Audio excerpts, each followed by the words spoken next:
चुनावी विश्लेषण में एक बार फिर से स्वागत है आप सभी दर्शकों का। और पहला इससे पहले का जो पार्ट था यानी ब्रेक से पहले लगभग 500 से 600 लोग हमारे साथ लाइव थे, उन सभी का बहुत बहुत धन्यवाद। और उम्मीद करते हैं एक बार फिर से अभी हम आपको पूरी वार्ड वाइज एग्जिट पोल और बताएंगे कि क्या कह रहे हैं हमारे अनुमान और क्या कुछ टक्कर चल रही है सारे वार्डों में। देखिए, पुरुषोत्तम जी ने अपने हिसाब से सर्वे किया, जी न्यूज़ पोर्टल ने अपने हिसाब से सर्वे किया था, ओपिनियन पोल लिए थे लोगों से और चुनावी चर्चाएँ लोगों से की, और उसके बाद में लोगों ने जाकर के ऑनलाइन वोटिंग की हमारे पेज पर। उसके मुताबिक अगर देखा जाए तो शुरुआत करते हैं वार्ड नंबर 1 से। वार्ड नंबर 1 की बात की जाए तो भाजपा से टिकट मिला था भवानी सिंह को, और कांग्रेस से जो टिकट मिला था वो मिला था मजीद को। भवानी जो हैं विधायक मान सिंह गुर्जर के करीबी माने जाते हैं और टिकट भी मिला उनको। राज पब्लिक स्कूल के में बूथ था, मतदान हुआ और मतदान का जो प्रतिशत है वो वहाँ पर 74.63% रहा था। 2 भाग संख्या थी, 1 में और 2 में। वहाँ से अगर देखा जाए तो हमारा जो ओपिनियन पोल है वो ये कहता है कि टक्कर बहुत कांटे की है और कहीं ना कहीं भवानी को फ़ायदा एक होगा मान सिंह के करीब होने का, तो हो सकता है बाजी मार जाए। लेकिन अभी जो हमारा ओपिनियन पोल कह रहा है वो ये कह रहा है कि अंतर ज़्यादा नहीं है और दोनों में टक्कर अच्छी खासी है। तो ये 1 नंबर का हमारा पोल है। अब चलते हैं दूसरे की तरफ कि वार्ड नंबर 2 की स्थिति क्या है, वार्ड नंबर 2 में क्या गणित रहा, क्या समीकरण रहे। वार्ड नंबर 2 कांग्रेस से थे केशव और भाजपा से हैं मुकेश और निर्दलीय हैं राजबाई। निर्दलीय और कांग्रेसी में टक्कर है यहाँ, भाजपा थोड़ी सी पीछे है, लेकिन जो असली टक्कर है यहाँ पर वो निर्दलीय और कांग्रेस के बीच में है वार्ड नंबर 2 में। तो बाजी दोनों में से कोई भी मार सकता है, लेकिन उम्मीद शायद ये कर सकते हैं हम कि निर्दलीय कहीं ना कहीं भारी पड़ जाए दोनों टिकटों पर। तो ये तो कल पता चलेगा, लेकिन ये हमारा पोल बता रहा है, हमारा एग्जिट पोल बता रहा है कि मामला वहाँ जा कर के हो सकता है। बात करें वार्ड नंबर 3 की, 3 में क्या स्थिति थी। गौरंती मीणा भाजपा से चुनाव लड़ी थी, बुधराम कांग्रेस से थे। निर्दलियों की स्थिति ज़्यादा अच्छी है नहीं, जमुना लाल थे और एक बाल मुकुंद जी थे, तो उनकी ज़्यादा अच्छी स्थिति नहीं है, लेकिन टक्कर बीजेपी और कांग्रेस में है। गौरंती मीणा पहले वार्ड पार्षद रह चुकी हैं, उनके पिछले काम को देखते हुए जनता ने वोट डेफिनेटली किया होगा, लेकिन बुधराम भी कम नहीं थे और दोनों के बीच अच्छी टक्कर है। लेकिन कहीं ना कहीं आंकड़ा ये कह रहा है कि शायद इस वार्ड में कांग्रेस हावी हो सकती है और भाजपा को निराशा हाथ लग सकती है। लेकिन ये एग्जिट पोल है, ध्यान रखिए, हो सकता है भाजपा बाजी मार जाए, लेकिन हमारा ओपिनियन पोल ये कहता है कि शायद कांग्रेस कहीं ना कहीं मजबूती से उभर रही है वार्ड नंबर 3 में। अब बात करते हैं वार्ड नंबर 4 की। वार्ड नंबर 4 से कांग्रेस के थे ललित और सोनम थी भाजपा की। इसके बाद निर्दलीय थी भारती महावर, और यहाँ भी जो मामला है, आंकड़ा है, वो सोनम के पक्ष में कम और ललित कांग्रेस के पक्ष में ज़्यादा नज़र आ रहा है। कुछ कहना चाहेंगे सर, आप में से कोई टिप्पणी करना चाहेगा? 4 नंबर वार्ड जैसे आप बोल रहे हैं ना, उस 4 नंबर वार्ड में भाजपा की प्रत्याशी जीत सकती है। तो हमारे एग्जिट पोल के मुताबिक तो टक्कर अच्छी है और वो नहीं, मेरा मानना है कि बीजेपी के प्रत्याशी आसानी से जाएगी सोनम, और अगर उसका मुकाबला होगा तो निर्दलीय से होगा। निर्दलीय है महावर, भारती महावर। चलिए, तो ये हमारा एग्जिट पोल है। अब चलते हैं वार्ड नंबर 5 की तरफ। 5 क्या कह रहा है और क्या कुछ गणित है 5 का। नीलू कांग्रेस से और रचना भाजपा से। निर्दलीय हमारे हिसाब से यहाँ ज़्यादा ताकतवर रही है, एक तो रेखा बाई हैं और एक सुनीता हैं, तो यहाँ भाजपा बाजी मार रही है रचना। वार्ड नंबर 5 की स्थिति है ये हमारा एग्जिट पोल कहता है।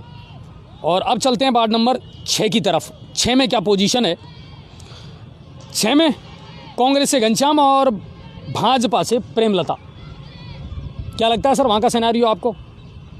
जो निर्दलीय हैं वो तो थोड़े से स्ट्रॉन्ग कम नज़र आ रहे हैं मुझे, लेकिन भाजपा और कांग्रेस के बीच में अच्छी टक्कर है, मुकाबला टक्कर वाला ही है ना। तो वहाँ भी बहुत कम अंतर है साहब कि बाजी कौन मार सकता है, लेकिन कहीं ना कहीं लगता है कि शायद अभी तक के जो एग्जिट पोल हैं उसके हिसाब से तो कि कांग्रेस शायद आगे निकल सकती है और भाजपा को निराशा हाथ लग सकती है वार्ड नंबर 6 में। अब चलते हैं वार्ड नंबर 7 पर। वार्ड नंबर 7, और वार्ड नंबर 7 में मुकेश भाजपा से और सतीश कांग्रेस से हैं। निर्दलीय भी 3 उम्मीदवार थे, बबलू और राजेंद्र और हुकमचंद। वार्ड नंबर 7 भाजपा के मुकेश बाजी मार रहे हैं साहब, बिल्कुल स्ट्रॉन्ग पोजीशन में है भाजपा के मुकेश, और बिल्कुल करीबी टक्कर में हैं, केवल 2 पॉइंट का अंतर है दोनों के बीच में। सतीश जो हैं कांग्रेस के, वो टक्कर में है। सतीश दमोनिया जी हैं क्या? सतीश दमोनिया जी है, काफ़ी अच्छे व्यवहारिक आदमी है, बहुत हाँ बिल्कुल, जुझारू व्यक्तित्व वाले पहचान भी अच्छी है। पहचान भी अच्छी है, लेकिन मुकाबला काफ़ी कड़ा, बिल्कुल कड़ा मुकाबला ज़रूर है। और सतीश दमोनिया जी जो हैं वो लगातार टक्कर दे रहे हैं, बहुत कम अंतर है सर दोनों के बीच में। तो ये है वार्ड नंबर 7 का मामला। अब चलते हैं वार्ड नंबर 8 की तरफ। इसमें टिकटों को लेकर के भी बड़ी मारामारी हुई थी वार्ड नंबर 8 में। तो इसकी अगर बात की जाए, वार्ड नंबर 8 की प्रत्याशी बहुत थे साहब, और वार्ड नंबर 8 में पिंकी सैनी कांग्रेस से और सरला शर्मा सईदन बसपा से, इसमें बसपा ने भी उम्मीदवार उतारा था, और सईदन शर्मा सरला शर्मा ये बीजेपी से थी, और बीजेपी का मामला स्ट्रॉन्ग चल रहा है। वार्ड नंबर है 8, वार्ड नंबर 8। तो इसमें आपको क्या लगता है? मेरा ये मानना है कि भारतीय जनता पार्टी का कैंडिडेट यहाँ पे बहुत कमजोर है। कमजोर है यानी मेरा मानना है। सरला शर्मा जी कमजोर है। तो बाजी कांग्रेस की जा सकती है, पिंकी सैनी जा सकती है, निर्दलीय कोई जा सकती है। चलिए, निर्दलीय तो ज़्यादा हमारे यहाँ स्ट्रॉन्ग बता नहीं रहे। हालांकि एक रुखसाना बानो है, उन्होंने अच्छी फाइट की है, और एक संतरा देवी है, उन्होंने फाइट की है। वहाँ पर मुस्लिम वोट, लेकिन मुस्लिम वोट हैं, वही तो चक्कर है कि मुस्लिम वोट और माली वोट बहुत ज़्यादा है। सरला शर्मा की, जैसे मैंने आपको बताया था ना कि वहाँ पर जनरल वोट बहुत कम है, जातीय गणित है, बिल्कुल उनके जो मापदंडों में खरा नहीं उतर पा रहा है, मेरा जहाँ तक मानना है। नहीं बिल्कुल, तो एग्जिट पोल के मुताबिक यही है कि पिंकी सैनी जो कांग्रेस से हैं वो कहीं ना कहीं भारी पड़ सकती हैं भाजपा की सरला शर्मा पर। ये वार्ड नंबर 8 की स्थिति है। वार्ड नंबर चलते हैं अब 9 की तरफ। 9 में क्या स्थिति रहने वाली है? शिवचरण जी कांग्रेस से और सोनू भाजपा से, वार्ड नंबर 9। और यहाँ भाजपा के सोनू जो हैं वो शिवचरण जी पे भारी नज़र आ रहे हैं एग्जिट पोल के मुताबिक। निर्दलियों में काफ़ी थे, राम नारायण जी हैं, लक्ष्मण सिंह जी हैं, सोनू कुमार वो निर्दलीय हैं, और हर्षवर्धन ये निर्दलीय थे। लेकिन वार्ड नंबर 9 में बाजी जा रही है भाजपा के सोनू के पक्ष में। हालांकि कांग्रेस के जो शिवचरण हैं वो टक्कर में ज़रूर है, और 3 पॉइंटों का इनके बीच में सिर्फ फासला है, अंतर है। बाकी ईवीएम करेगी फैसला। तो ये वार्ड नंबर 9 की स्थिति है। अब देखते हैं वार्ड नंबर 10 की स्थिति। वार्ड नंबर 10 कड़ा मुकाबला है, और केवल 1 पॉइंट का अंतर है, केवल 1 पॉइंट का। भाजपा के मनीष शर्मा वो स्ट्रॉन्ग कैंडिडेट हैं, और रीना कुमारी सैनी वो कांग्रेस की हैं, और 1 ही पॉइंट का अंतर है केवल। क्या कहना चाहेंगे? बिल्कुल मुकाबला काफ़ी नज़दीकी रहेगा, है ना? बिल्कुल। वार्ड नंबर 10 बिल्कुल नज़दीकी मुकाबला रहेगा, और केवल 1 पॉइंट का अंतर है दोनों में। और कहीं ना कहीं अभी तक जो स्ट्रॉन्ग पोजीशन नज़र आ रही है वो मनीष शर्मा की नज़र आ रही है। अब चलते हैं वार्ड नंबर 11। परिसीमन के बाद में बहुत कुछ स्थितियाँ बदली हैं। भाजपा से विजय अंजना भाजपा से, और बसपा से है इसमें शाहीन बानो और संतोबाई है कांग्रेस से। हाँ, वार्ड नंबर 11। और इसमें जो विजय जी हैं, विजय अंजना जी, उनकी स्थिति स्ट्रॉन्ग है, और सेकंड पर लीड है कांग्रेस की।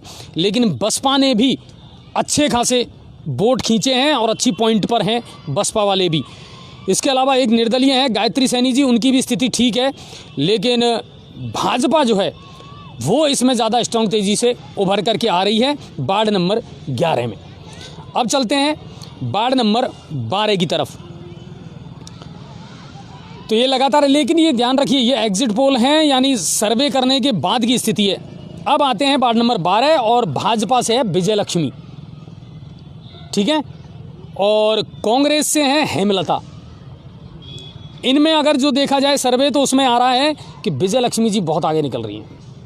बिल्कुल आपका सर्वे ये आंकड़े सही भी निकल सकते हैं, है ना। बिल्कुल बिल्कुल बिल्कुल विजय लक्ष्मी जी स्ट्रॉन्ग उभर रही हैं और हेमलता जी पिछड़ती हुई नजर आ रही हैं और लगभग 7 से 8 पॉइंट का अंतर है दोनों के बीच में। और इसके बाद में तीसरे नंबर पर अगर कोई टक्कर दे रही हैं तो ज्योति देवी हैं एक, वो टक्कर दे रही हैं। तो यहाँ भी जो भाजपा की स्थिति है विजय लक्ष्मी जी की वो अच्छी है वार्ड नंबर 12 में। हाँ वार्ड 12 की तो बता रहा हूँ मैं।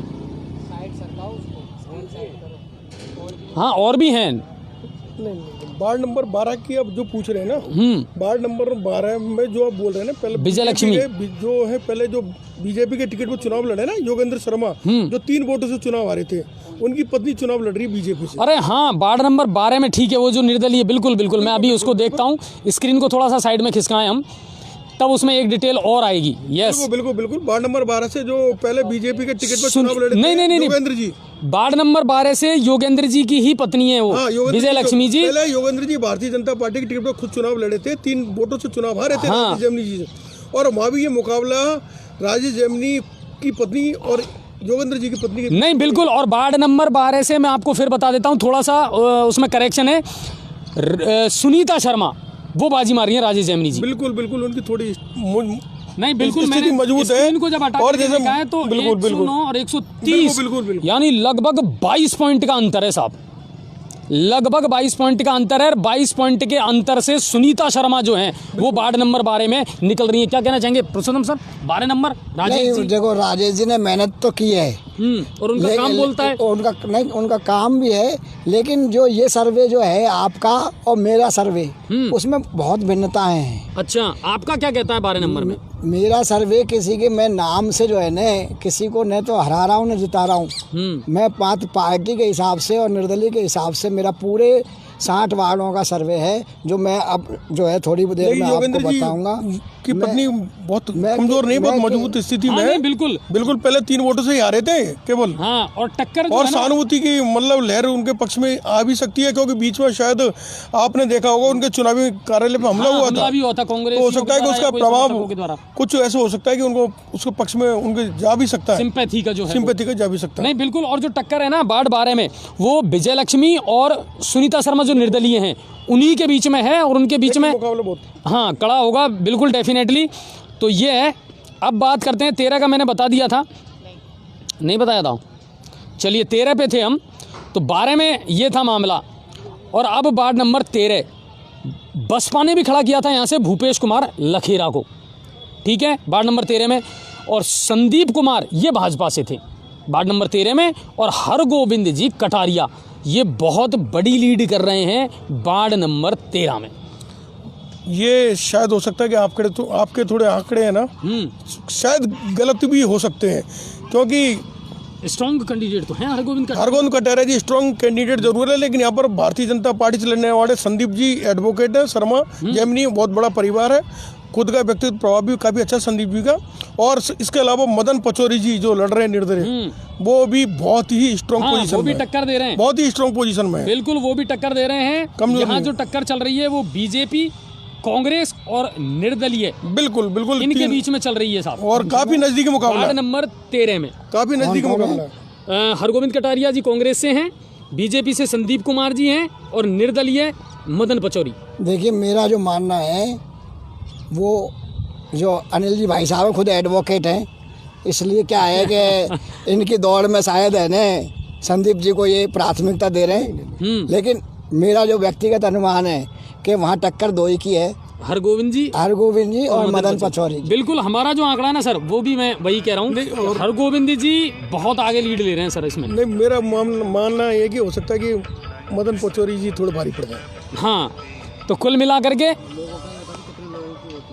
हाँ एक चीज़ और मैं बता दूं आपको, 300 से 500 के बीच में कि हमारी जो ये वोटिंग है ना, ये किस आधार पर है वो मैं आपको क्लियर कर देता हूँ। लगभग 300 से 500 लोगों की जो वोटिंग है उसके आधार पर है, और वार्ड के हिसाब से हैं, उसी हिसाब से लोगों ने वोटिंग की। और एक व्यक्ति एक ही बार वोटिंग कर सकता था, ये भी आप ध्यान रखिए, आप डबल वोटिंग नहीं कर सकते थे। तो 300 से 500 लोगों का ये आंकड़ा है हमारा, और इसके अलावा फिर हमारी जो सर्वे है वो है। तो वार्ड नंबर 13 आपका हमारा आंकड़ा सही है। मेरा जो मानना है वार्ड नंबर 13 में ये जैसे प्रतिष्ठित सीट ही कहलाएगी। हाँ, बिल्कुल। इसमें बीजेपी के युवा नेता, कांग्रेस के युवा नेता जो मदन पचौरी जी बागी चुनाव लड़ रहे हैं, और हरगोविंद जी गुर्जर नेता और कांग्रेस के दिग्गज नेता के रूप में चुनाव लड़ रहे हैं। तो इसमें जो मुस्लिम बाहुल्य क्षेत्र है, ये मुस्लिमों के भी इसमें काफ़ी वोट हैं। तो परंपरागत वोट है। हाँ, जिस प्रत्याशी को मुस्लिमों के वोट इसमें मिले हैं वो विजयी रहेगा।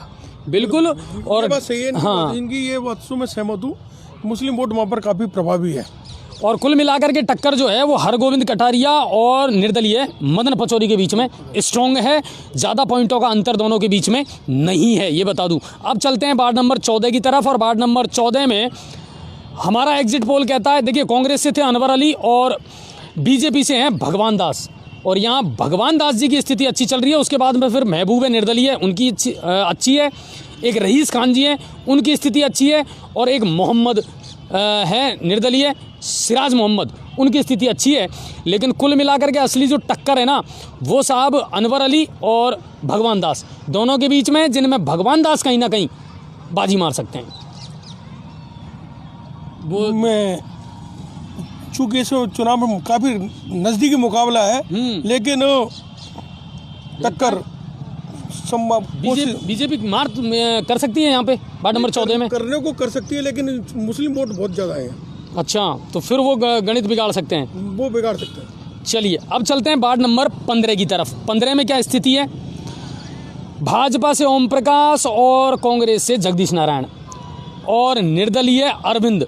सर टक्कर यहाँ जो चल रही है वो हमें देखने को मिल रही है ओम प्रकाश और निर्दलीय अरविंद जी में। जगदीश नारायण जी जो कांग्रेस के हैं, उनकी स्थिति थोड़ी सी कमज़ोर है। थोड़ी नहीं, बहुत ज़्यादा कमज़ोर है। मुकाबला इन दोनों के बीच में ही है, ओम प्रकाश और मेरा ये मानना है कि ओम प्रकाश कटारिया, जो एक सबसे बड़ी चीज़ ये होती है कि मेंबर में जो होना चाहिए सहज सुलभ उपलब्ध होना। ओम प्रकाश कटारिया के पक्ष में ये बात जरूर जा रही है कि ये इनके परिवार लगातार मेंबर रहा है। यही इसका नेगेटिव भी है और पॉजिटिव भी यही है। इनका नेगेटिव भी यही हो रहा है, पॉजिटिव भी हो रहा है, क्योंकि जनरल सीट थी और जनरल सीट पर यहाँ पर ब्राह्मणों की संख्या बहुत ज़्यादा है। लेकिन मुझे लगता है कि ओम प्रकाश कटारिया ने मैनेज करने में प्रयास बहुत ज़्यादा किया प्रयास, और शायद हो सकता है वो सफल इसमें हो गए। हाँ सर, आप क्या कहना चाहेंगे? मेरे इस वार्ड के सर्वे में जो आप बता रहे हैं कि ओम प्रकाश जी और अरविंद, ओमी कटारिया जी और अरविंद जो भूतपूर्व पार्षद रहे हैं, बिल्कुल, तो इन दोनों में ही टक्कर है। जगदीश नारायण जी मिश्र इसमें तीसरे स्थान पर हैं, ऐसा कह सकते हैं अपन। और हमारा जो सर्वे कह रहा है उसमें केवल इन दोनों में 9 पॉइंट का अंतर है, जबकि जगदीश नारायण जी तो बहुत पीछे चले गए। बिल्कुल। मेरा ये मानना है कि इसमें चूंकि ओमी कटारिया जी क्या है और उनका परिवार लगभग 20 साल से पार्षद है, तो उसका एक बेनिफिट मिलेगा, उसका बेनिफिट भी मिल सकता है और उसका एक पॉपुलर चेहरा भी नुकसान भी हो सकता है, उसका नुकसान भी हो सकता है। तो मैंने कहने का मतलब है, इस वार्ड में मैं क्लियर रूप से आपको, मैंने मेरे पोल में तो लिख दिया जो क्लियर लिखना था, लेकिन यहाँ पर आपके, क्योंकि मैं किसी प्रत्याशी को हराना और जिताना नहीं, देखिए हरा और जिता तो हम भी नहीं रहे, हम केवल ये बता रहे हैं कि जो हमारे पोल में आया है। बाकी असली बात तो देखो कल ईवीएम से पता चलेगी साहब, हम इस पर मोहर नहीं लगा रहे हैं, ये ध्यान रखिए आप। ये एग्जिट पोल है, हमारा एक अनुमान है, सर्वे है, और सर्वे में कई चीज़ें शामिल होती हैं। हाँ, तो मेरा तो ये मानना है कि इन दोनों में से ही, हाँ बिल्कुल। अब चलते हैं वार्ड नंबर 16 की तरफ। बड़ी हॉट सीट थी साहब, और हॉट सीट इसलिए है कि भाजपा ने उतारा था शिवरतन अग्रवाल को और कांग्रेस ने दिया था पुरुषोत्तम को। हमारा एग्जिट पोल कहता है साहब कि यहाँ टक्कर शिवरतन और रविकांत जो निर्दलीय है उनके बीच में है, और पुरुषोत्तम जी जो कांग्रेस के हैं वो तीसरे नंबर पर हैं। क्या कहना चाहेंगे? बिल्कुल सही कह रहे हैं आप, बिल्कुल, क्योंकि रविकांत जी जो पहले पूर्व पार्षद रहे, वो उनका व्यवहार बहुत ही अच्छा था। आज भी उनका बहुत अच्छी है, पकड़ बहुत अच्छी थी। पिछली बार उनकी सीट ओबीसी हो गई थी, इसलिए नहीं लड़ पाए थे, लेकिन आज भी उनको वार्डवासी बहुत उनके कार्यों को आज भी सराहते हैं। इस हॉट सीट का विश्लेषण मैं करना चाहूँगा तो इसमें कुछ ब्राह्मण प्रत्याशी भी हैं और कुछ अग्रवाल प्रत्याशी भी हैं। मतलब तो इस वार्ड में जो मैंने सर्वे किया उसमें ऐसा मुझे लगा कि रवि जो है पूर्व पार्षद रविकांत, उसके पक्ष में ब्राह्मण समाज की एकजुटता दिखाई दी मुझे। Very good. और तो वो कर सकते हैं। और जो यहाँ शिवरतन जी हैं उनके भी काफ़ी उन्होंने प्रयास किया कि अग्रवाल प्रत्याशियों को जो है अच्छा, एन वक्त पर उनका टिकट भी बदला गया था वार्ड बिल्कुल वार्ड नंबर 2 से मांग रहे हाँ, थे। वार्ड नंबर 16 वार्ड नंबर 2 से उनका टिकट उनका तो दबाव में उनका काटा गया और 16 में आई फिर। इस वार्ड में निश्चित रूप से कोई जजमेंट नहीं कर सकता मैं कि इस वार्ड में कौन आगे रहेगा कौन पीछे रहेगा, लेकिन टक्कर इन दोनों में ही है। बिल्कुल, हमारा सर्वे भी यही बता रहा है कि रविकांत जी में और शिवरतन जी में टक्कर है और कांग्रेस तीसरे स्थान पर है। अब चलते हैं वार्ड नंबर 17 की तरफ, और वार्ड नंबर 17 से गिरिराज प्रसाद हैं और हरि प्रसाद हैं कांग्रेस से। मनीष कुमार एक निर्दलीय हैं, वो भी अच्छी खासी टक्कर दे रहे हैं। इसके अलावा एक हंसा देवी जी हैं निर्दलीय, वो भी कहीं ना कहीं अच्छी फाइट में हैं, लेकिन गिरिराज प्रसाद और हरि प्रसाद इन दोनों में है बीजेपी यहाँ थोड़ी सी लीड करती हुई नज़र आ रही है, और सेकंड नंबर पे हैं फिर कांग्रेस के हरि प्रसाद जी। वार्ड नंबर 17 मेरा ये मानना है कि जैसा आपने बताया ना, लेकिन जो है फर्स्ट सेकंड के बारे में तो मैं टिप्पणी नहीं करूंगा क्योंकि ईवीएम में सारे वोट हैं, लेकिन मनीष जो आप बता रहे हैं हाँ, ये निर्दलीय। कुछ भी निर्दलीय जो लड़ रहे हैं ये काफी उलटफेर कर सकते हैं। नहीं, बिल्कुल अच्छी फाइट कर रहे हैं मनीष और एक ये हंसा देवी। उलटफेर कर सकते हैं। मेरा मानना है कि ये चुनाव को निकाल भी सकते हैं। अच्छा, तो ये मेरा इसमें वार्ड नंबर कौन सा बताया? 17। वार्ड नंबर 17 में जो शिक्षा विभाग में हैं अधिकारी रहे थे, रिटायर्ड हो गए, हाँ, गिरिराज बिल्कुल, प्रसाद DO गुप्ता जी, उनके सामने मेरा जो पोल कह रहा है उसके हिसाब से ये मनीष जो है निर्दलीय है, ये टक्कर में, ये बाजी मार मतलब इन दोनों में से कोई बाजी मार दोनों रहा में है, से- दोनों में से एक लेकिन स्पष्ट रूप से मैं नहीं बता सकता कौन मार रहा है। बिल्कुल, बिल्कुल। लेकिन अनुमान है। इसमें कांग्रेस प्रत्याशी का कोई रोल नहीं नहीं है। है। वो लेकिन यहाँ भी आपने जैसे कहा कि जो मुस्लिम वोट है ना, यहाँ भी बहुत मुस्लिम वोट, ब्राह्मण वोट जो हाँ। है ये बहुत मायने रखेंगे। मायने रख रहे हैं। चलिए, और अब चलते हैं वार्ड नंबर 18, और सबसे अच्छी बात यह है कि साहब केवल 2 ही कैंडिडेट थे वार्ड नंबर 18 में, इसके अलावा कोई निर्दलीय नहीं था। चंद्रशेखर कांग्रेस से और वीरेंद्र कुमार ये भाजपा से हैं, और इसमें वीरेंद्र जी जो हैं वो लीड कर रहे हैं। ये मैंने जैसे पूर्व में कहा आपको कि गंगापुर सिटी में अगर कोई आपसे पूछा जाए कि 60 सीट 60 वार्डों में कोई एक सीट अगर आपको बताई जाए क्लियर, कौन सी क्लियर, तो शायद वो वार्ड नंबर 18 ही हो सकती है। अच्छा, बीरू भाई साहब जो हैं उन्हीं की बात है ना, वीरेंद्र शर्मा। वीरेंद्र जी। ये तीसरी बार 2 बार पार्षद लगातार रह चुके, तीसरी बार। नहीं, इसमें चूंकि 2 कैंडिडेट ही है, दो ही रह गए। हाँ, इसलिए इस पर टिप्पणी करना कोई तरह की दूसरा क्या है कि मेरे जो हिसाब महाजन वोट है वो करीब 850 से ऊपर महाजन वोट है। यदि अगर महाजन को टिकट दिया जाता तो शायद हो सकता है कि परिणाम हो सकता है कि, क्योंकि हालांकि ये भी बात सही थी कि वीरेंद्र 2 बार पार्षद रहे हैं। कुछ आप कितना भी अच्छा काम कर लो, हाँ, आपके खिलाफ रहता थोड़ा है। बहुत वातावरण नकारात्मक जरूर होता है, लेकिन फिर भी ये बात जरूर है कि चंद्रशेखर ने टक्कर दी है, मुकाबला एक वन साइड नहीं छोड़ा है।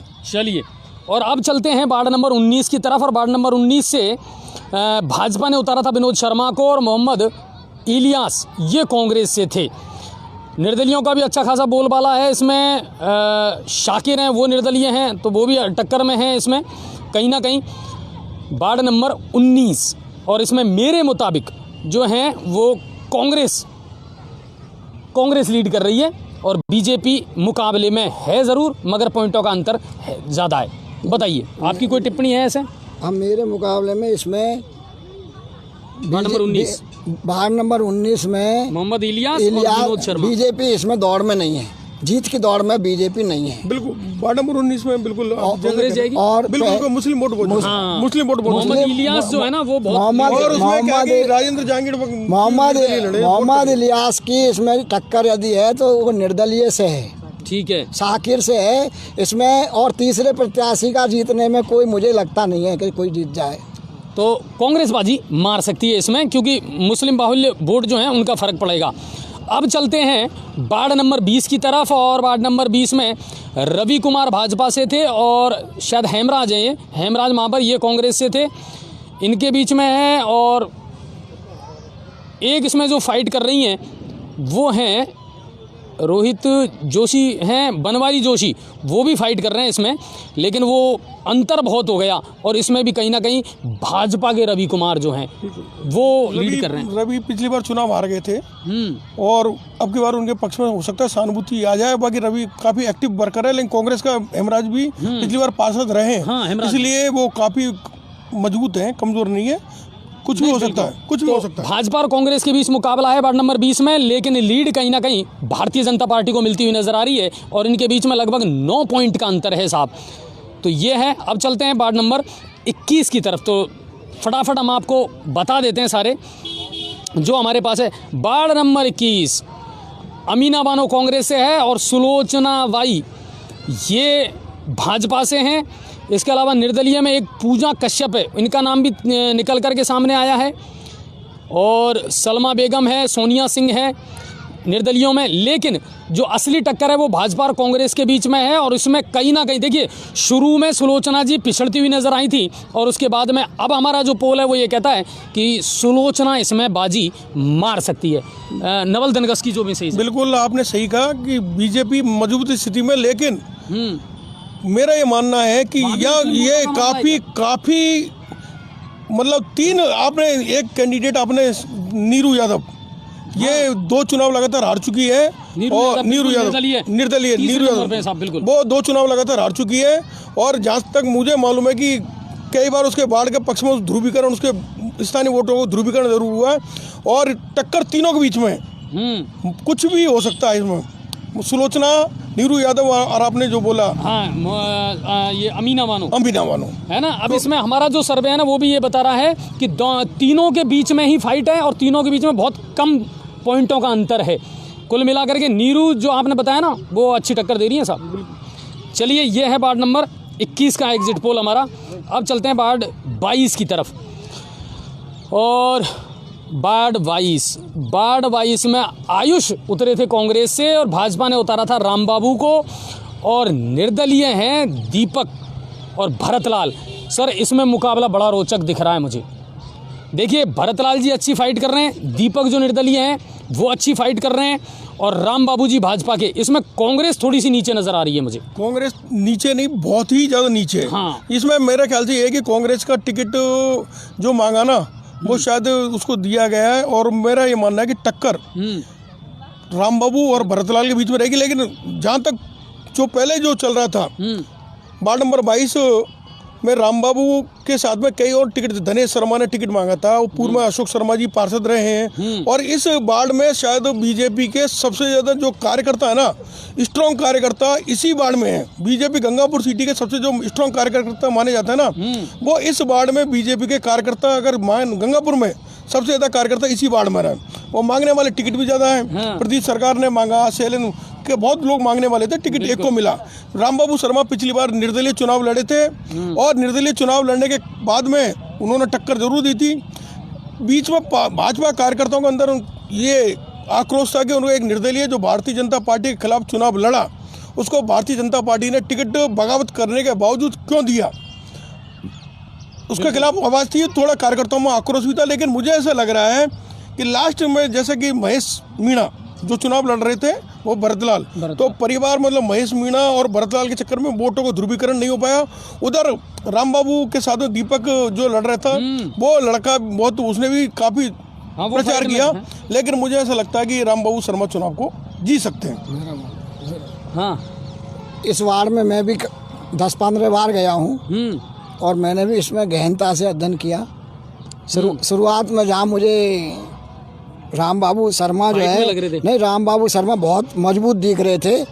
उसके बाद जब मैंने बाद में राउंड लगाए तो मुझे लगा कि भरतलाल उनको कड़ी टक्कर दे रहे हैं। हाँ। और भरतलाल का वहाँ का जो मैंने फील्ड देखा, और वो पहले पार्षद भी रह चुके थे। बिल्कुल बिल्कुल। तो भरतलाल और रामबाबू में मैं सीधी टक्कर मान रहा हूँ, और कुछ वोटों का ही फर्क है, ज़्यादा कुछ ही पॉइंटों का फर्क है, वो मैंने आपको बताया। फिर भी हो सकता है कुछ। चलिए अब चलते हैं वार्ड नंबर 23 की तरफ, और वार्ड नंबर 23 से कांग्रेस में है अक्षिता या अंशिता कुछ ऐसा नाम है, और मुनेश कुमार है कांग्रेस से, और भाजपा से है अक्षिता, ये हैं। और एक निर्दलीय भी इसमें बाजी मार रहे हैं जिनका नाम है कला, वो निर्दलीय से हैं, और एक दीपक है निर्दलीय से, रामस्वरूप हैं।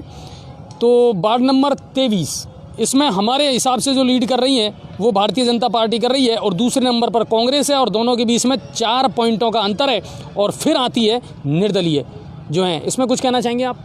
नहीं, बिल्कुल मुकाबला काफ़ी कड़ा है वार्ड नंबर 23 में। अब चलते हैं वार्ड नंबर 24 की तरफ, थोड़ा सा जल्दी भी करते हैं हम।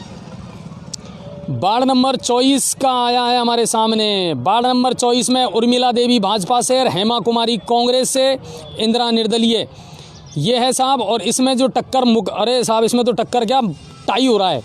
हमारे सर्वे के हिसाब से तो इसमें तो मैच ही टाई हो रहा है, कोई भी जीत सकता है। उर्मिला देवी भाजपा से और हेमा कुमारी कांग्रेस से।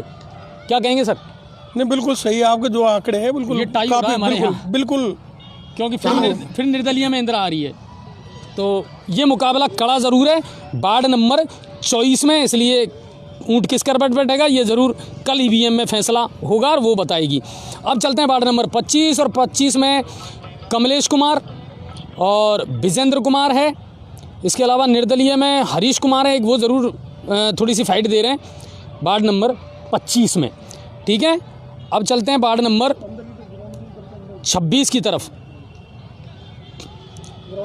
तो वार्ड नंबर 26 में कांग्रेस से मीना और वैष्णवी शर्मा ये भाजपा से हैं, और निर्दलीय में अंजू जाटव हैं और सुनेरा देवी।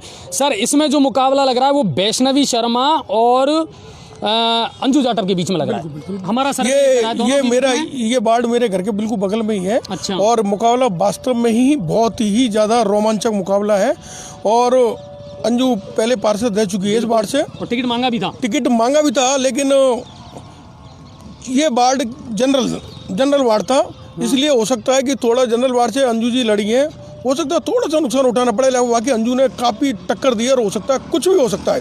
मुकाबला काफ़ी कड़ा है अभी तक के मुकाबले में, और मुकाबला काफ़ी कड़ा है। सर्वे में वैष्णवी आगे निकल रही हैं और सेकंड नंबर पर लीड कर रही हैं अंजू, और कांग्रेस इसमें तीसरे नंबर पर गई नहीं, इसमें मीना। तो केवल मुकाबला है।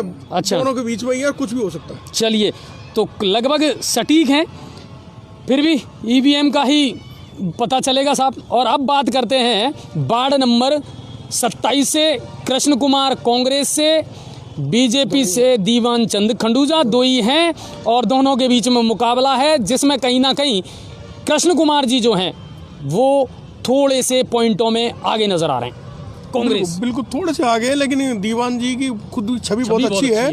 पूर्व में पार्षद रह चुके हैं और व्यक्तिगत प्रभाव भी बहुत अच्छा है, लेकिन मुकाबला काफी नजदीक है। लेकिन मुझे ऐसा लग रहा है कि शायद कुछ भी हो सकता है, लेकिन इस वार्ड में भी मतलब कोई डिसीजन नहीं ले सकते कि कोई कौन की मजबूती है। ये है बहुत कम वोटों से हार जीत होगी। और लेकिन उन्होंने कृष्ण कुमार जी ने बहुत अच्छी टक्कर दी है, और हो सकता है कि उनको कुछ हल्का सा उसका अभी वही आगे नजर आ रहे हैं। और अब चलते हैं वार्ड नंबर 28 की तरफ। वार्ड नंबर 28 में अजय हैं कांग्रेस से, और जगदीश से हैं भाजपा से, और प्रतिभा जी निर्दलीय हैं, बाबूलाल जायसवाल निर्दलीय है, और राजकुमार सिंह ये निर्दलीय हैं।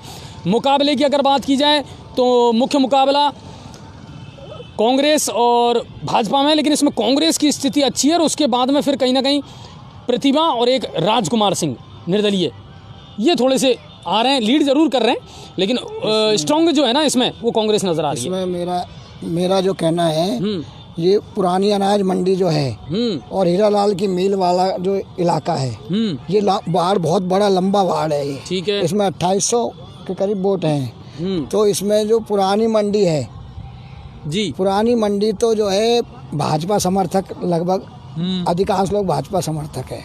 और चूंकि ये कैंडिडेट पुरानी मंडी का है, राम सिंह खटाना जी का परिवार से है, और वो अजय है, वहाँ जो पुराने थानेदार हैं राजकुमार जी, रिटायर्ड SI है, तो वहाँ 2 कैंडिडेट हैं।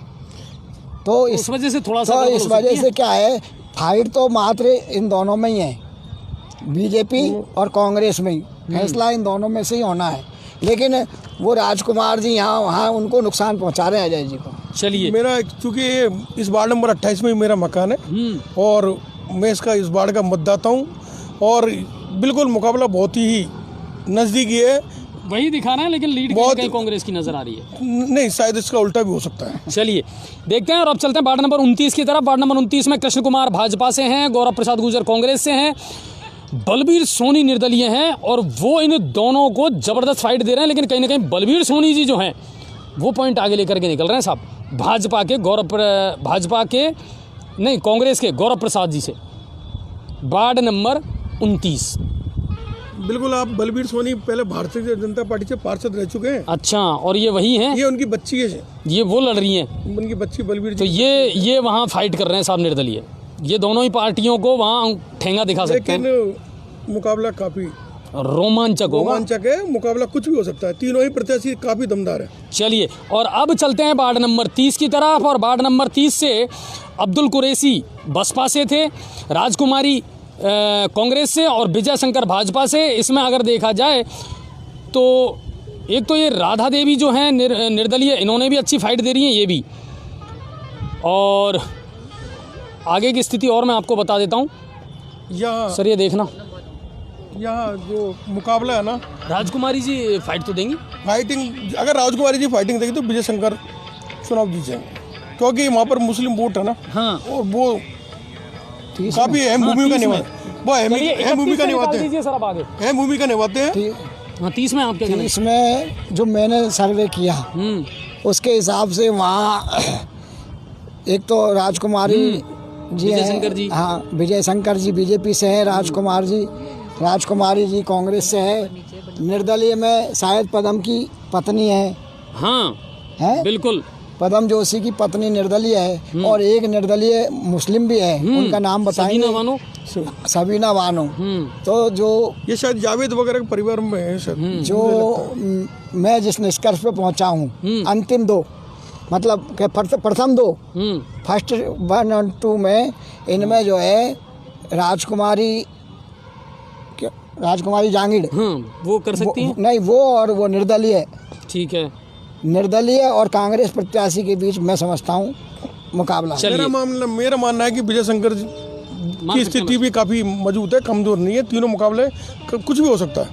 चलिए और अब चलते हैं वार्ड नंबर 31 की तरफ। वार्ड नंबर 31 में कांग्रेस से जाकिर हुसैन, जैनुल सूफियान बसपा से और महेश भाजपा से। इसके अलावा और शाहरुख खान है, मोहम्मद हुसैन है निर्दलीय, लेकिन वो ज़्यादा टक्कर नहीं दे रहे। और इसमें बड़े ताज्जुब की बात है कि बसपा स्ट्रॉन्ग रूप पहली बार ऐसी आ रही है कि बसपा बहुत आगे निकल रही है, और दूसरी उनकी जो टक्कर है ना वो महेश भाजपा से है। मेरा ये मानना है कि आप कोई शक नहीं है तो महेश कटारिया इस चुनाव में बाजी मार के ले जाए। महेश कटारिया पहले 2-3 पार्षद रह चुका है, और आप ताज्जुब करोगे उनका व्यवहार इतना अच्छा है कि केवल उनका एक ही घर है, बाकी सारे वोट उनको सारे वार्डों को मिलते हैं। 3 ही पॉइंट का अंतर है साहब। बिल्कुल, महेश कटारिया काफी स्ट्रॉन्ग स्थिति में, लेकिन कुछ भी हो सकता है, बाकी महेश कटारिया मौजूद है स्थिति में। चलिए 31 और 31 के बाद में अब हम चलते हैं 32 की तरफ। ये 32 आ गया हमारा, और 32 में आकिब खान कांग्रेस से हैं, त्रिलोक चंद भाजपा से हैं और सलमान निर्दलीय हैं। तो इसमें क्या लगता है? वार्ड नंबर 32 और इसमें आकिब खान कांग्रेस वाले जो हैं वो सीधी फाइट कर रहे हैं त्रिलोक चंद भाजपा से। दोनों के बीच में लगभग 7 पॉइंटों का अंतर है। भाजपा थोड़ी सी कमजोर नजर आ रही है। बिल्कुल सही है, बिल्कुल थोड़ा, लेकिन मुकाबला नजदीक होगा। कांग्रेस थोड़ी सी, भाजपा जहाँ भी लड़ रही है काफी स्ट्रॉन्ग, क्योंकि बीजेपी के पास जो वोट बैंक है ना वो स्ट्रॉन्ग वोट बैंक है। चलिए 33 पे चलते हैं, और वार्ड नंबर 33 में भाजपा से हैं गौरव, बाबूलाल कांग्रेस से हैं।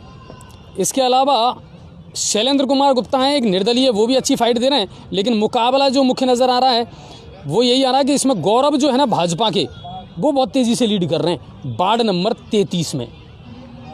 इसके बारे में पुरुषोत्तम जी ज़्यादा कहेंगे। वार्ड नंबर ऐसा है, वार्ड नंबर 33 में दोनों ही कुनक्टा के हैं।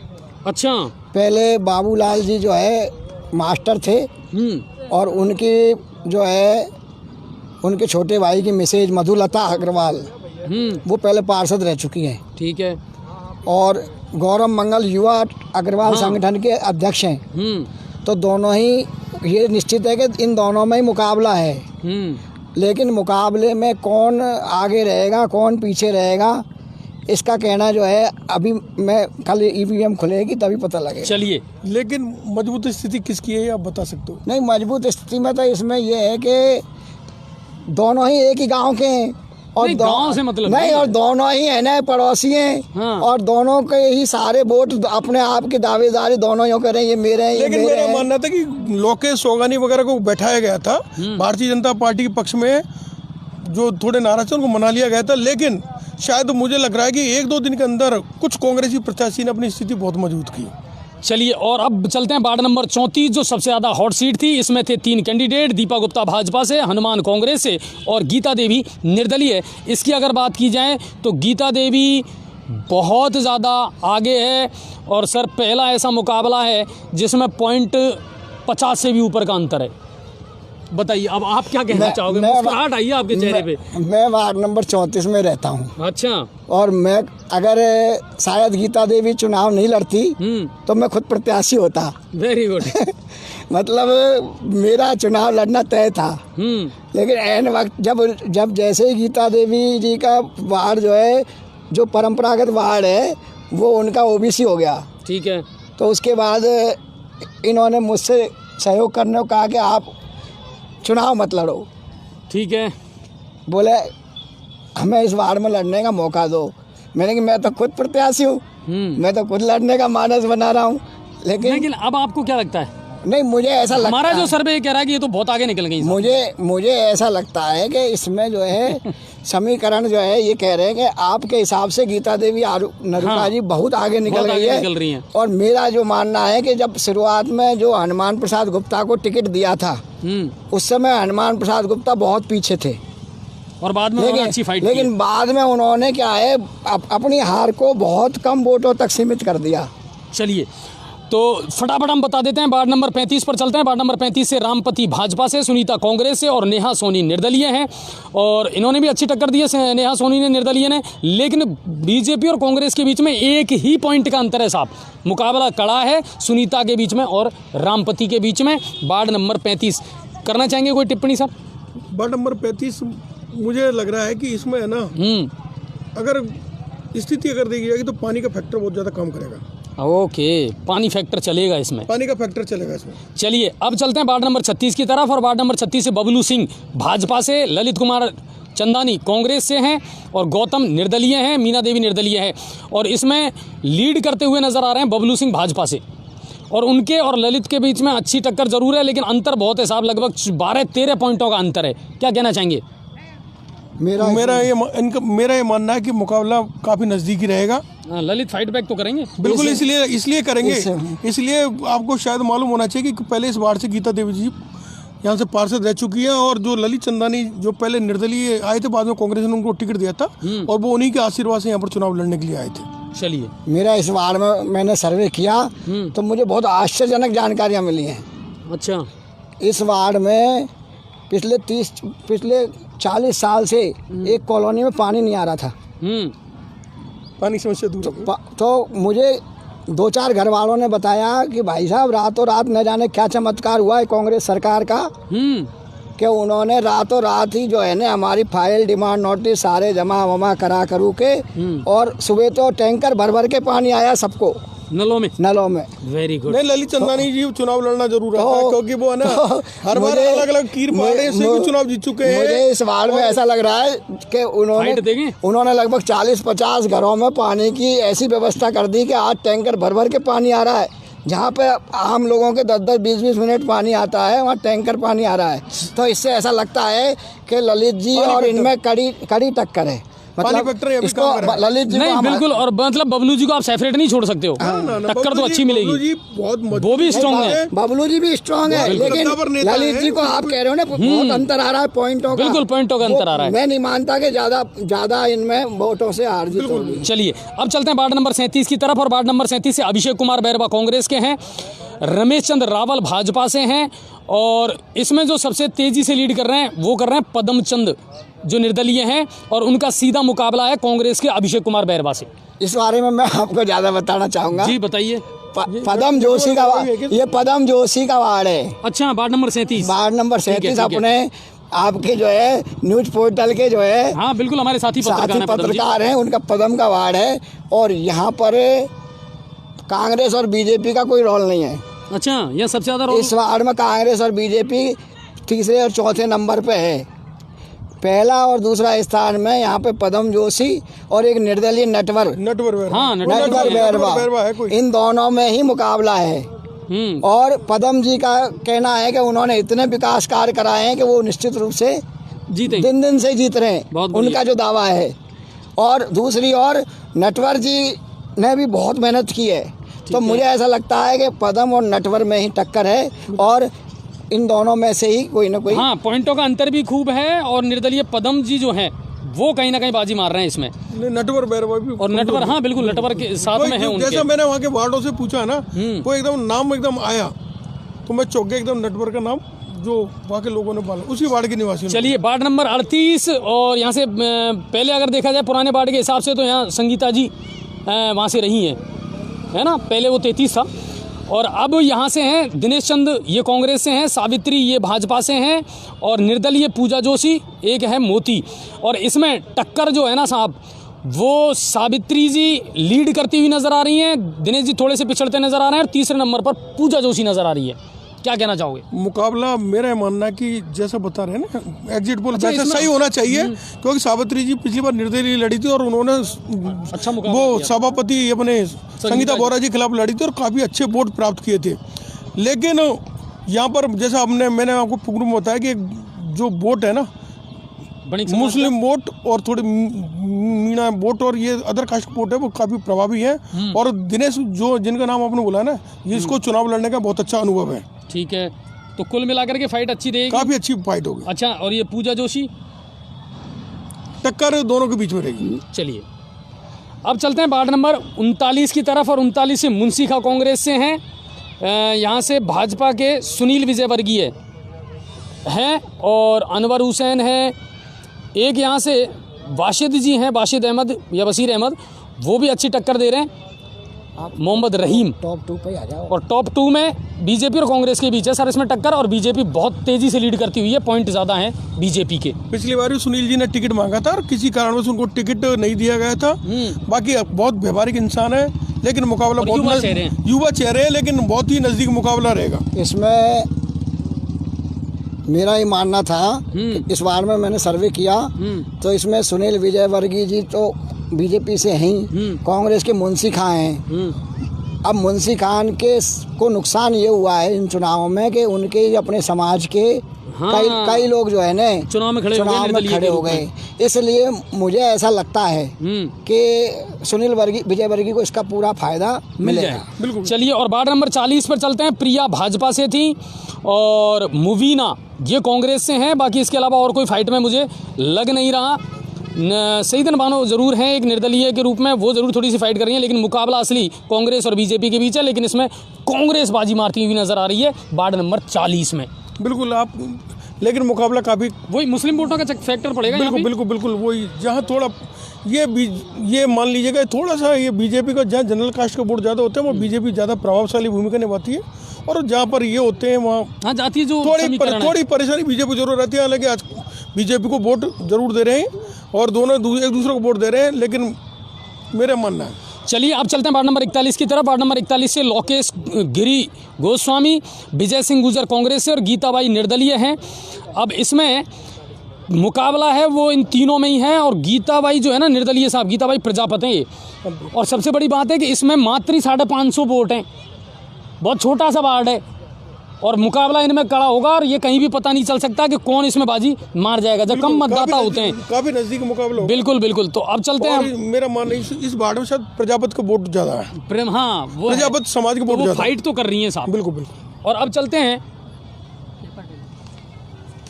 वार्ड नंबर 42 की तरफ, और वार्ड नंबर 42 से अर्चना मीना कांग्रेस से हैं, सुनीता मीना भाजपा से हैं, बिमला मीना निर्दलीय है। और इसमें साहब जो असली मुकाबला चल रहा है वो भाजपा की सुनीता मीना और निर्दलीय बिमला मीना के बीच में है हमारे सर्वे में। नहीं, बिल्कुल आपका सर्वे, मेरा मानना है वार्ड नंबर 42 से मेरा मानना है वो सर्वे यहाँ सही है ना। चलिए, ये वार्ड नंबर 42 की स्थिति है कि बिमला मीना जो है वो कहीं ना कहीं टक्कर दे रही हैं सुनीता मीना को, भाजपा की को। वार्ड नंबर 43 में कीर्ति कुमार गर्ग, सुलेखा गुर्जर ये हैं, और फाइट में एक ये विकास कुमार निर्दलीय ये भी फाइट में है, और इसके अलावा और कोई मुझे नज़र नहीं आ रहा कि जो कर सकते हैं। महेश जी हैं, एक महेश चंद शर्मा। तो इसमें कड़ा मुकाबला जो है ना साहब वो बीजेपी और कांग्रेस के बीच में है, सुलेखा और कीर्ति के बीच में, जिसमें कहीं ना कहीं सुलेखा की स्थिति यानी कांग्रेस की स्थिति मजबूत है। 43 में अपने मेरे कोई निर्दलीय सालोदा में कोई निर्दलीय शायद गुर्जर समाज से कोई लड़ रहा है शायद। इसमें है निर्दलीय तो सर इसमें विकास है ना। बिल्कुल, विकास को आप, मेरा मन है विकास भी कमजोर स्थिति में नहीं, अच्छी पॉइंट पे है वो। बिल्कुल, मेरा मन है विकास भी कमजोर स्थिति में नहीं है। अच्छा, इसमें कीर्ति कुमार करके उनका व्यवहार जरूर खूब अच्छा है, और नहीं ऐसा बीजेपी ने टिकट ऐसे व्यक्ति को दिया, वो काफी मतलब अच्छा कार्यकर्ता था, काफी व्यवहारिक आदमी है, लेकिन जहाँ पर जो महेश है वो भी बीजेपी के कार्यकर्ता रहे हैं, वो निर्दलीय लड़े, तो कई बार निर्दलीय चुनाव लड़ने पर पार्टी का एक कैडर वो वोट बिगाड़े ना बिगाड़े, लेकिन वो पार्टी के समीकरण जरूर बिगाड़ देते हैं। चलिए, और अब चलते हैं वार्ड नंबर 44 की तरफ। वार्ड नंबर 44 से धन सिंह जी हैं, ये भाजपा से हैं, राजवीर सिंह ये कांग्रेस से हैं, और असली टक्कर इन्हीं के बीच में है। मुझे और कोई लग नहीं रहा इनमें। एक सुरेंद्र गुर्जर जरूर हैं, वो थोड़ी सी फाइट कर रहे हैं, लेकिन मुकाबला कहीं ना कहीं धन सिंह जी इसमें लीड करते हुए नजर आ रहे हैं। इस वार्ड में मैं बहुत घूमा हूँ, और शायद अजय जी इस वार्ड में एक सबसे बड़ी समस्या थी कि यहाँ पर जनरल कास्ट के वोट 650 से ऊपर है, ठीक है, इस वार्ड के अंदर, और गुर्जर समाज के वोट लगभग 200 के समथिंग है, लेकिन गुर्जर समाज के ही कैंडिडेट ज्यादा चुनाव में लड़ रहे थे। लेकिन सबसे बड़ी समस्या ये थी कि इस वार्ड में वोटर थे ना, वो खुलकर सामने नहीं आए, वो इतने मतलब जो है साइलेंट है। लेकिन मेरा मानना है कि धन सिंह चुनाव को निकाल लेंगे। अनुभव भी है उनको इन चीज़ों का। हालांकि बीच में थोड़ा उनका सबसे बड़ी चीज़ है जो है ना, एससी के वोट उनकी तरफ थे, और जनरल के जो वोट थे वो धन सिंह की तरफ थे। चलिए, और अब चलते हैं वार्ड नंबर 45 की तरफ। बैजंती बाई मीना कांग्रेस से, सुनीता सैनी भाजपा से, और इनको फाइट दे रही हैं रकम देवी, ये निर्दलीय के रूप में। विजेंद्र जी प्रिंसिपल की धर्मपत्नी, विजेंद्र जी ने मांगा था टिकट भाजपा से, लेकिन उनको नहीं मिला और वो निर्दलीय हैं। लेकिन इसमें सुनीता सैनी और रकम देवी के बीच में टक्कर करीब नज़र आ रही है मुझे, लेकिन देखना होगा, क्योंकि वो वार्ड भी थोड़ा सा ऐसा है, वहाँ नई बसावट हुई है, तो कह नहीं सकते लोगों के विषय में। तो ये यहाँ तक 45 तक हमारा हो गया। अब चलते हैं आगे की तरफ। Ward number 46, ward number 46 Mukesh Meena Congress से, रेखा मीना भाजपा से, अतीश मीना निर्दलीय हैं, और शिव लहरी निर्दलीय हैं। इनके बीच में ही मुकाबला है, लेकिन लीड मुकेश मीना कांग्रेस के कर रहे हैं, और भाजपा थोड़ी सी पीछे नज़र आ रही है, रेखा मीना। वार्ड नंबर 46, ठीक है। अब आगे चलते हैं, वार्ड नंबर 47 की बात करते हैं। तो वार्ड नंबर 47 दीपा सिंह राजपूत भाजपा से, रेखा कांग्रेस से, और निर्दलीय केवल एक है सुशीला, और इसमें दीपा सिंह थोड़ी सी कमज़ोर नज़र आ रही हैं बजाय कांग्रेस की रेखा के, क्योंकि सुनने में ये भी आया था कि साहब कोई ऐसा कद्दावर व्यक्ति वहाँ था नहीं जिसने टिकट की मांग की हो, और उस वजह से दीपा को मिला, लेकिन उनकी कोई अपनी कोई अलग से पहचान नहीं थी। जबकि रेखा जो है, क्योंकि कांग्रेस का मामला है, तो एसटी के वोट बहुत मायने रखते हैं वहाँ पर। चलिए, 47 के बाद में अब चलते हैं हम 48 की तरफ।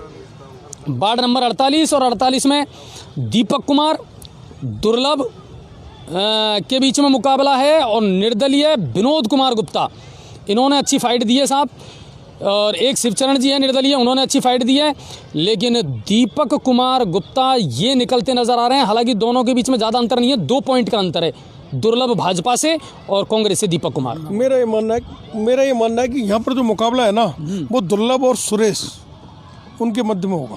सुरेश निर्दलीय, मैं अच्छा, सुरेश चंद्र शर्मा, मैं आपको बताऊं, इस वार्ड में कांग्रेस प्रत्याशी एक डमी कैंडिडेट है, मतलब अच्छा, उनका कोई वार्ड में कोई प्रभाव या अस्तित्व नहीं है।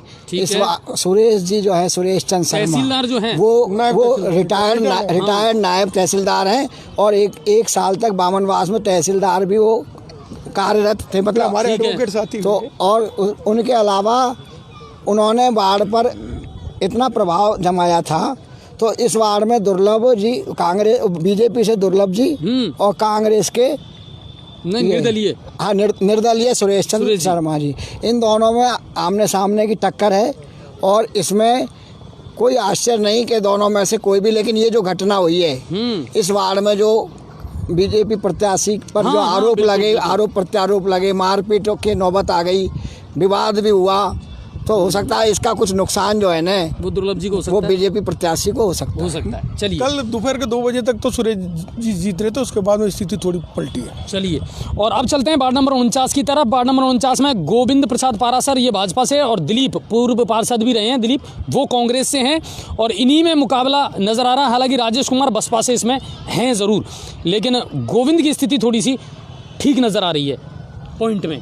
मेरा मानना है कि ये मुकाबला बहुत ही नज़दीक, हाँ, नज़दीक रहेगा, क्योंकि यहाँ पर विष्णु गुरु जी ने भी टिकट मांगा था। बिल्कुल सर, बिल्कुल। ये काफ़ी उनकी नाराजगी का नुकसान उठाना पड़ेगा। हालांकि वो अच्छे कार्यकर्ता है, वो नाराजगी जाहिर नहीं करते, लेकिन फिर भी उनकी नाराजगी मन में दुख तो पीड़ा जरूर रहती है कि 2 बार टिकट, पिछली बार उनका टिकट कटा था और इस बार भी उनका टिकट कटा। और मुझे स्कूल शिक्षा विभाग के जो थोड़ा नेतृत्व है उनकी वजह से उनको टिकट दिया गया था, दबाव की वजह से। चलिए, और अब चलते हैं हम वार्ड नंबर 50 की तरफ। तो वार्ड नंबर 50 में रहीला है, इसके अलावा असीमन बानो है और ये निर्दलीय भी है, शाहीन बानो और एक जरीना जो है, जो पहले भी पार्षद रही थी, उनका मुकाबला है। तो इसमें ज़्यादा कहने को कुछ है नहीं वैसे, क्योंकि ये टोटल बिल्कुल ये जातीय ध्रुवीकरण वहाँ गड़बड़ा जाता है। दूसरा वहाँ फिर कांग्रेस का स्ट्रांग वोट होता है, फिर ठीक है, कांग्रेस का प्रत्याशी ऐसी स्थिति पर मौजूद रहता है। वार्ड नंबर 50 में कांग्रेस की स्थिति मजबूत है। वार्ड नंबर 51 में असलूफ अहमद कांग्रेस से हैं, शैलेंद्र कुमार जैन ये भाजपा से हैं और निर्दलीय के रूप में ज़्यादा कोई फाइट कर नहीं रहा है। इसमें भी शैलेंद्र जी की स्थिति ज़रूर थोड़ी सी स्ट्रांग नज़र आ रही है। वार्ड नंबर कौन सा 51, वार्ड नंबर 51 में जो मैंने सर्वे किया उसके हिसाब से वहाँ पर कांग्रेस प्रत्याशी क्या नाम है, असीमन बानो, असलूफ और एक निर्दलीय प्रत्याशी है रजनीश मीणा। इन दोनों में आमने सामने की टक्कर है। ठीक है। और तीसरे नंबर पे बीजेपी प्रत्याशी जो है यहाँ है और इन दोनों में से ही कोई न कोई और वैसे भी वहाँ वही है, सपेरा बस्ती वाला वहाँ सपेरा बस्ती है। और चूँकि रजनीश मीणा का मीणा समाज के भी वहाँ पर 200-300 वोट हैं और भी। तो इस कारण क्या है, पहले तो जो है ये माना जा रहा था कि शैलेंद्र और इनमें टक्कर है कांग्रेस और बीजेपी में, लेकिन जब मैंने वार्ड में अंदर पूरा भौगोलिक स्थिति जानी तो उसके बाद मुझे लगा कि यहाँ पर असलूप और रजनीश मीणा इसमें फाइट है। चलिए, और अब चलते हैं वार्ड नंबर 52 की तरफ। वार्ड नंबर 52 से देखिए, शुरू में स्थिति सीता जो है भाजपा से उनकी कमज़ोर नज़र आई थी, लेकिन अब वो लीड करती हुई नज़र आ रही हैं और कांग्रेस से उनका सीधा मुकाबला है। लेकिन कहीं ना कहीं वहाँ जो निर्दलीय लड़ रहे हैं ना, उन्होंने गणित बिगाड़ रखा है। मैं खुद उसी वार्ड से आता हूँ, वार्ड नंबर 52 से, और एक ही समाज के जब बहुत सारे लोग लड़ते हैं ना साहब, तो फिर वोटों का ध्रुवीकरण हो जाता है और आप कह नहीं सकते कि किसका क्या रहेगा मामला। लेकिन इसमें निर्दलीय के रूप में प्रीति गुप्ता जो है वो अच्छी टक्कर दे रही हैं और एक गोदावरी वो अच्छी टक्कर दे रही हैं। तो कहीं ना कहीं इसका नुकसान ज़रूर भाजपा को भी होगा और कांग्रेस को भी होगा, क्योंकि आते सब एक ही समाज से हैं। तो 52 नंबर में स्थिति जो है वो स्पष्ट नहीं है, लेकिन कह सकते हैं आपकी नॉलेज ज़्यादा जानकारी नहीं। बिल्कुल, मैं कह रहा हूँ ना कि जब आप एक ही समाज से लड़ रहे हो, आप बिल्कुल आपकी नॉलेज, बिल्कुल जब आप एक ही समाज से लड़ते हो तो फिर आप वोट मिलेगा कहाँ से, देंगे तो वही लोग ना। तो आपने तो उनका सब का बंटवारा कर दिया, तो स्थिति कई बार ये होता है साहब, कह पाना बड़ा मुश्किल हो जाता है। अब चलते हैं वार्ड नंबर 53 की तरफ। फटाफट हम ये कर देते हैं क्योंकि सर्दी भी होने लगी है। आशा है कांग्रेस से नीरज दीक्षित ये भाजपा से हैं, गुंजन शर्मा निर्दलीय हैं और अच्छी टक्कर दे रही हैं साहब। असली मुकाबला जो है वो नीरज दीक्षित और गुंजन शर्मा में नज़र आ रहा है। इस वार्ड में भाजपा नेता सुशील दीक्षित की प्रतिष्ठा दांव पर लगी हुई है। बिल्कुल, और इसमें निश्चित रूप से ये कह सकते हैं हम कि नीरज दीक्षित भी है और जो गुंजन शर्मा, आशा सिंगल, बिल्कुल आशा सिंगल है और एक कैंडिडेट और है।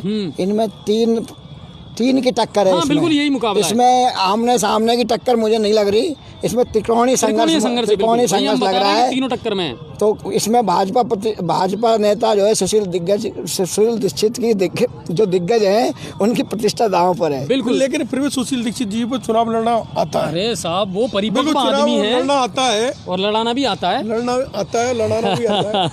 चलिए, वार्ड नंबर 54 की तरफ चलते हैं। आमिर खान है और इसके अलावा सईद हैं। मेरे ख्याल से 54 तो टोटल मुस्लिम बाहुल्य है। हाँ, और वहाँ से लगातार इन्हीं के बीच में, हाँ बिल्कुल, तो पहले सईद थे और मेरे ख्याल से इस बार भी सईद बाजी मार लेंगे कांग्रेस से, हो सकता है बिल्कुल, क्योंकि उनकी पकड़ है साहब।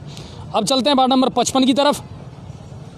तो वार्ड नंबर 55 का जो हमारा सनोरिया है वो कहता है, एक तो प्रभा गोस्वामी है और मोहम्मद सोहेल है, कांग्रेस से हैं समदब कुछ ऐसा नाम है, समद, हाँ मोहम्मद समद हैं, पहले बार पार्षद रह चुके हैं और इसके अलावा निर्दलीय हैं। तो यहाँ भी स्थिति कांग्रेस की स्ट्रांग नज़र आ रही है मुझे वार्ड नंबर 55 में, हो सकता है। हाँ, और फिर चलते हैं वार्ड नंबर 56। तो वार्ड नंबर 56 में देखते हैं कि क्या हमारा एग्जिट पोल कह रहा है। आज़ाद खान कांग्रेस से हैं, बासित भाजपा से हैं, लेकिन अब्दुल कलाम जो है वो यहाँ निर्दलीय के रूप में अच्छी फाइट कर रहे हैं। लेकिन ये बोर्ड कहीं ना कहीं या तो निर्दलीय को जाएगा या कांग्रेस को जाएगा। भाजपा की ज़्यादा स्ट्रॉन्ग स्थिति है नहीं वार्ड नंबर 56 में।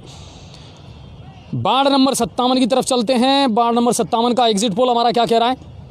वार्ड नंबर 57 अजरा है भाजपा से, रफ़ीकन कांग्रेस से है और रुखसार बेगम है बसपा से। और यहाँ भी इसी तरह का मुकाबला है, जातीय मुकाबला वही है। और जब आप इतने सारे खड़े हो जाते हो तो फिर किसी की भी स्थिति स्पष्ट नहीं हो पाती है। वार्ड नंबर 57 से वार्ड नंबर 58 की अगर बात की जाए, 58 और 60 तो मेरे ख्याल से भाजपा ने समर्थित भी कर दिया था। 50 तीन वार्ड कर दिए थे। तो इसमें तो कांग्रेस के इरशाद अहमद का ही बोलबाला है साहब। 58 में? हाँ नहीं 58 में मेरे ख्याल से भागचंद भी, इरशाद अहमद है, आशिफ खान है, नसीर खान है हाइट में ये और है। भागचंद निर्दलीय। हाइट में इरशाद अहमद और नहीं बिल्कुल मैं मैंने आपको भागचंद के बारे में बता दूं। हाँ। अभी वार्ड नंबर 27 के पूर्व में पार्षद रहे और महेश कटारिया के भाई हैं रामचंद्र कटारिया वगैरह। इनका बहुत अच्छा प्रभाव है, बहुत ही मिलनसार, बहुत ही अच्छा व्यक्तित्व है और बहुत ही व्यवहारिक व्यक्ति है। और मुझे शायद ऐसा लग रहा है कि यहाँ जो है ना, जो मुस्लिम वोट जो ज़्यादा है, लेकिन वहाँ पर उन्होंने आपस में कुछ मतभेद हुए, उनका वोट उनको मिल सकता है। नहीं, लेकिन इसमें हमारे जो सर्वे में है कि मुकाबला भागचंद के और इरशाद अहमद जो कांग्रेस का है, इनके बीच में है पॉइंटों का 10 से 12 का अंतर है। बिल्कुल भागचंद मेरे माने कमजोर नहीं है। चलिए अब चलते हैं 59 की तरफ की वार्ड नंबर 59 में क्या पोजीशन है। उमर भाजपा से, मंजू कुरैशी कांग्रेस से है, अजय निर्दलीय और बाकी निर्दलीय कोई ज़्यादा फाइट में नहीं है। रविशंकर सैनी ज़रूर है।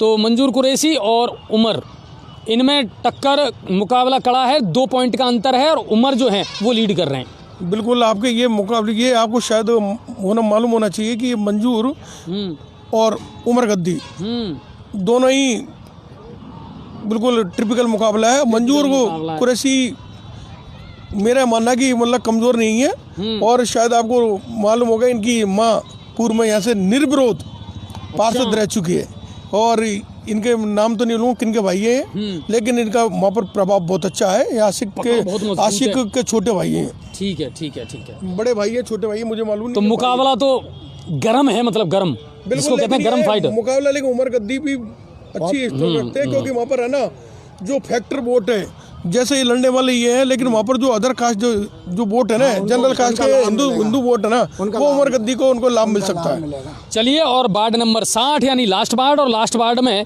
रुखसार बानो कांग्रेस से वो बिल्कुल साफ साफ निकल रही हैं। भाजपा ने अपना कोई प्रत्याशी यहाँ उतारा ही नहीं है। बाकी निर्दलीय ज़रूर है, एक तो सीमा है वो अच्छी टक्कर दे रही हैं, बाकी और कोई इसमें नज़र नहीं आ रहा। रुखसार बानो कांग्रेस से हैं, वो लीड करती हुई नज़र आ रही हैं। टोटल 60 वार्ड हो चुके हैं हमारे। और अब बात करते हैं 60 वार्डों में से। तो हमारा 60 वार्डों का आंकला जो आंकलन है, सर ये लेना, 60 वार्डों का हमारा जो आंकलन है वो ये कहता है कि 22 सीट जो हैं वो भाजपा को मिलेगी और 13 से 15 सीटें जो हैं वो कांग्रेस को मिलेंगी और शेष सीटों पर कब्जा होगा निर्दलियों का। बसपा का मुझे नहीं लगता कि एक भी खाता खुलेगा और निर्दलीय ही कहीं ना कहीं सभापति की कुर्सी पर विराजमान होगा। ये भविष्य है गंगापुर सिटी नगर परिषद का।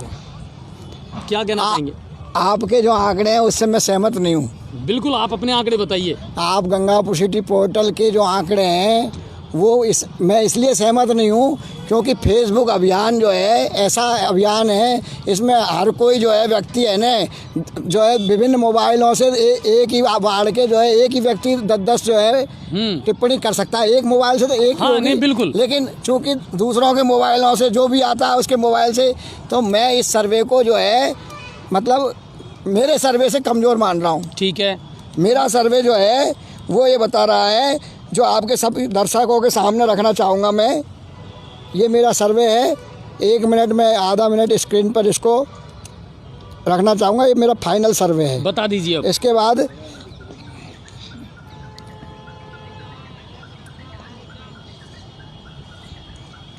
मेरा जो है ये है कि बीजेपी लगभग नहीं तो 23 से अधिक सीटें, 23 प्लस बता रहे हैं, 23 प्लस बता रहा हूँ मैं। कांग्रेस 20 प्लस रहेगी। ठीक है।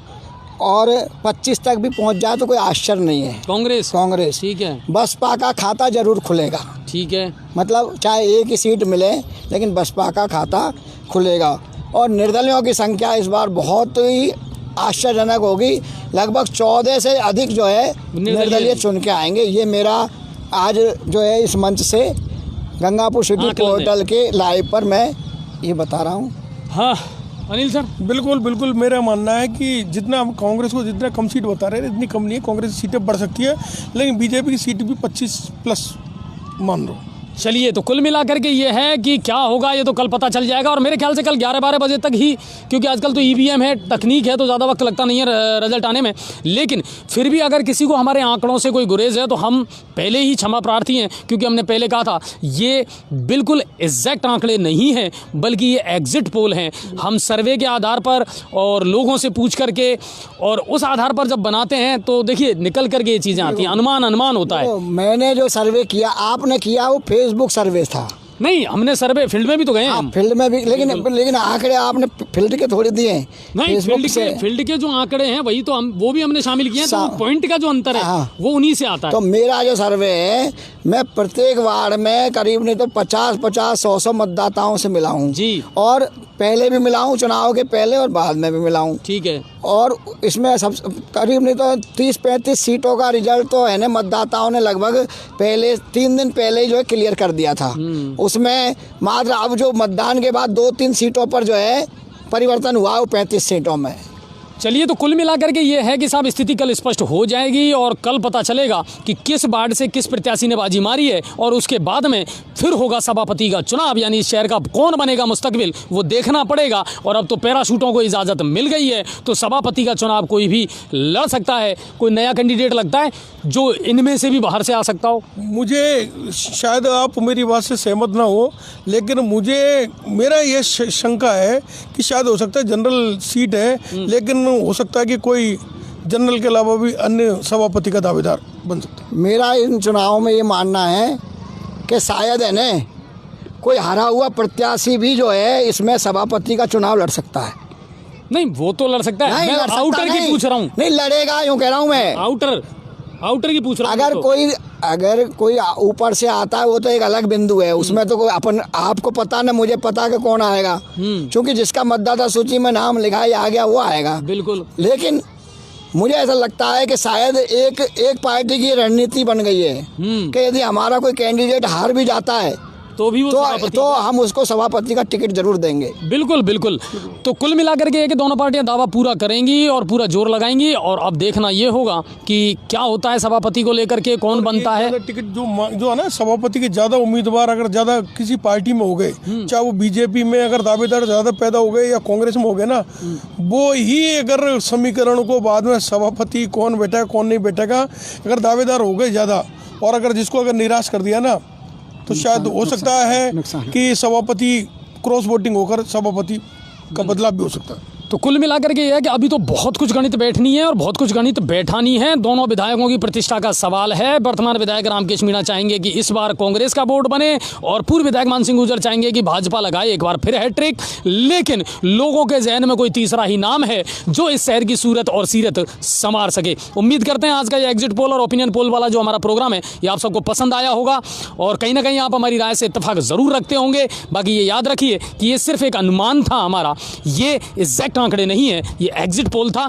कल हो सकता है तस्वीर और बदल सकती है या दूसरी हो सकती है, हमारे जो हमने सोचा। हाँ बिल्कुल बिल्कुल, गलत भी निकल सकते हैं, क्योंकि आंकड़ों को कई बार जनता ने ही झुटला दिया है साहब बड़े बड़े चुनावों में। तो आप गलत भी हो सकते हैं। बिल्कुल निश्चित रूप से देखो, सर्वे है, सर्वे में कुछ भी हो सकता है, लेकिन मैं ये कहना चाहूँगा जो निष्पक्ष सर्वे करता है, जो भी एजेंसी निष्पक्ष सर्वे करती है, उसमें ज़्यादा परिवर्तन नहीं आता है। और जो मैनेज किया हुआ सर्वे होता है उसमें मनमानी तरीके से सर्वे में दिया जाता है। चलिए, आप सभी का बहुत बहुत धन्यवाद, और जी न्यूज़ पोर्टल लगातार देखते रहें, लगातार खबरें देखते रहें।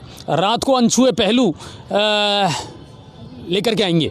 चलिए, क्योंकि आप लोगों को निराशा होती है जब रात को अनछुए पहलू नहीं आता, तो कल नहीं आया था, उसके लिए मैं माफ़ी चाहूँगा। लेकिन आज का ये जो हमारा प्रोग्राम है आपको पसंद आया होगा, शेयर ज़रूर करें ज़्यादा से ज़्यादा, और पता चले क्या कुछ हुआ घटनाक्रम और क्या कुछ होने वाला है आगे घटनाक्रम। सर आप दोनों का बहुत बहुत धन्यवाद, आपने जी न्यूज़ पोर्टल को अपना टाइम दिया और अपना विचार यहाँ लोगों के सामने व्यक्त किए। मैं सभी मतदाताओं का फिर से आभार करूंगा जिन्होंने बहुत अच्छी वोटिंग की। हाँ। इतने साए होने के बाद भी बहुत अच्छा जो है वोटिंग की। बिल्कुल, गंगापुर सिटी के नए भविष्य के निर्माण में आपने अहम भूमिका निभाई।